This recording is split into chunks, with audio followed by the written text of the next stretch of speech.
Advanced English Vocabulary, brought to you by IdiomsOnline. Touchy. Touchy. If someone is touchy, it means that they are sensitive, easily offended, upset, or irritated.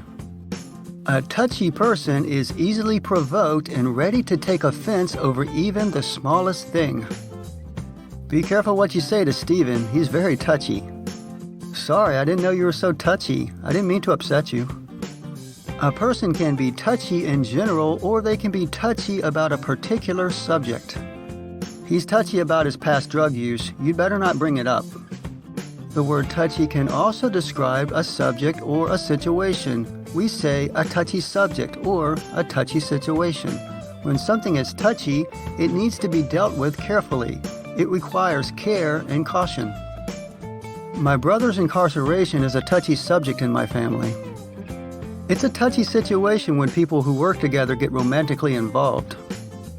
Touchy is also used to describe body parts that are sensitive to touch or that are easily irritated and cause pain when touched.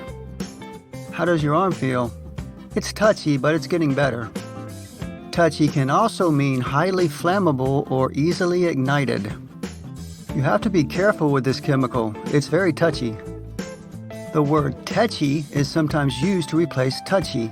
Tetchy sounds like a slang version of touchy, but it's actually a very old word with the same meaning. Tetchy may be, in fact, the etymological origin of touchy.